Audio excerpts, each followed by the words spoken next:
এখনো সময় আছে ঘরের বাচ্চাদেরকে বলে আর কি লাভ। এখন অনেক বাড়িতে গিয়ে দেখো ক্রিসমাসের টুপি জামা প্যান্ট কিনে রেডি, ছোট ছেলেকে কি নাম সান্টা সাজাবো বলে। জন্মাষ্টমীতে কজনের বাচ্চাকে কৃষ্ণ সাজাও, গৌর পূর্ণিমায় কজনের বাচ্চাকে নিমাই সাজাও। যেখানে সব ধর্ম আমাদের ধর্মকে অনুসরণ করছে, আর সেখানে আমরা নিজেদের ধর্মকে পথে ধুলায় ফেলে দিয়ে আমরা ছুটেছি অন্যের ধর্মকে পালন করবার জন্য। চার্চে গিয়ে দেখবে যদি 10 জন লোক দাঁড়িয়ে থাকে, আমি গ্যারান্টি দিয়ে লিখে দেবো ওর মধ্যে 8 জন সনাতনী আছে। জন্মাষ্টমী যাও কোনো একটা মন্দিরে, অর্ধেক লোক জানেই না জন্মাষ্টমী কোন দিন হয়। জন্মাষ্টমীর দিনও যদি জিজ্ঞাসা করো না আজকে কি আছে, বলতে পারবেন। জন্মাষ্টমীর দিন কি করে? মদের দোকানে দেখবে গিয়ে লাইন, দোল পূর্ণিমাতে মাংসের দোকানে লাইন দেখবে। এগুলো কি বলে? এগুলো আমাদের ধর্ম। যাও না একটা মুসলিম ভাইকে গিয়ে বলো ওদের কোনো পরবের দিন চল একটু মদ খাবো, বলবে ভাই অন্য দিন খাবো, আজকের দিনে খাওয়া। আর সেখানে আমাদের বলে ওই মদ মাংস ছাড়া কোনো উৎসবও হয়? বলে জন্মালেও মদ, বাচ্চা হলো বাড়িতে, সে হোক ছেলে আর মেয়ে যাই হোক না কেন, আরে তোর ছেলে হয়েছে তোর মেয়ে হচ্ছে, খাওয়াবি না, কি খাবে? বলে মদ গিলবে। জন্মালো তো জন্মালো, যদি মরে ওই প্রথম যে বলো হরি হরি বল বলে যে হাত দেয় না, ওর কাছে গিয়ে একটু গায়ে ঘেঁষে দাঁড়িয়ে একটু গন্ধ শোকার চেষ্টা করবেন, দেখবেন মদের গন্ধ বেরোচ্ছে। তাহলে আমাদের ধর্ম কোথায় যায়? আর বলে দেখো বিদেশের মাটিতেও যেখানে শ্রীমদ ভগবদ গীতাকে পাঠ্যপুস্তক রূপে ব্যবহার করা হয়, বিদেশের মাটিতে চলে যান, আমাদের ভারত ছেড়ে বাইরে চলে যান, মুসলিম কান্ট্রি, সেখানে গিয়ে শুনুন গীতা, শ্রীমদ ভগবদ গীতা, রামায়ণ, এগুলোকে পাঠ্যপুস্তক রূপে ব্যবহার করছে। আর আমাদের কত বড় লজ্জা, স্কুল তো ছেড়ে দাও, স্কুলের বিভিন্ন রকম ব্যাপার থাকে, বিভিন্ন রাজনৈতিক প্রেক্ষাপট আছে, এখন যে যার মতন করে শিক্ষা ব্যবস্থা চালাচ্ছে।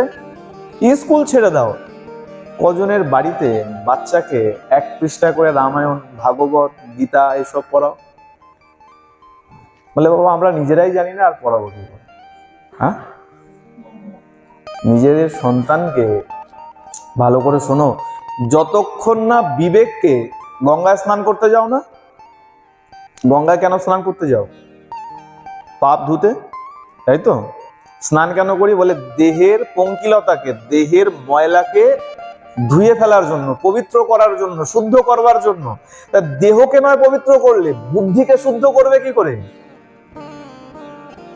বুদ্ধিকে যতক্ষণ না এই শাস্ত্ররূপী জ্ঞানের মধ্যে, শাস্ত্ররূপী গঙ্গার মধ্যে যতক্ষণ না বুদ্ধিকে চোবাবে, স্নান করাবে, ততক্ষণ তোমার বুদ্ধিও কিন্তু শুদ্ধ হবে। এ কারণে দেখবে কত বড় বড় বিলেত ফেরত ডাক্তার, ব্যারিস্টার, ব্যবসায়ী, ইঞ্জিনিয়ার, বিদেশ থেকে বড় বড় ডিগ্রি নিয়ে, বড় বড় চাকরি নিয়ে যখনই এই ভারতের মাটিতে আসলো, নিজের পসার ভালো করে বসালো, জমালো, তারপরেই পিতামাতাকে বৃদ্ধাশ্রমে পাঠিয়ে দিল। কেন? বুদ্ধি শুদ্ধ নাই। আর ছেড়ে দাও রাজমিস্ত্রি, ভ্যান চালক, অটো চালক, দেখবে সারাদিনে কত কষ্ট। হয়তো দিন শেষে যখন বাড়ি যায়, হয়তো এই খাবার মতন অর্থ হয়তো উপার্জন হয়নি, তারপরে গিয়েও বউ বাচ্চা ছেলে মেয়ে বাবা মাকে সব একসঙ্গে নিয়ে সুখের জীবনযাপন করছে। বলে এখানে কি? বলে এখানে বুদ্ধি শুদ্ধ আছে, ন্যায় নীতি নৈতিকতা আছে, ধার্মিকতা আছে। যে পিতামাতা আমার জন্য এত কষ্ট করেছে, তার জন্য যে আমার নৈতিক কর্তব্য আছে, এই বোধটা তার মধ্যে আছে। বলে এগুলো কখন পাবে? যখন ধর্মগ্রন্থ পাঠ করবে, শ্রবণ করবে। পাঠ করতে নাও পারো, এখন তো খুব সহজ হয়ে গেছে, শ্রবণ করো।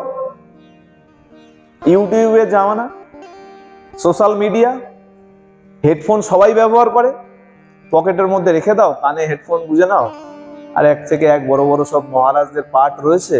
যারটা ভালো লাগে, কাউকে কোনো বিচার লাগবে না, যাকে যার ভালো লাগে তার পাঠ খুঁজে বের করো আর শুনতে থাকো। শুনতে শুনতে দেখুন, নববিধার ভক্তির প্রথম শব্দই দিয়েছে শ্রবণম। বিচার করতে হয়। এই কারণে বলি খালি লীলা শুনে আনন্দ পেয়ে লাভ নেই। প্রথম শব্দ কি? শ্রবণং, শ্রবণ করো। শ্রবণ না করলে কিছু হবে না। একটা বাচ্চা যখন জন্মায় যদি কানে শুনতে না পায় সে আপনি আপ বোবা হয়ে যায়, জানেন তো? যে কানে শোনে না সেই ব্যক্তি কোনোদিন কথা বলতে, জানেন তো? এটা জানা আছে তো সবার।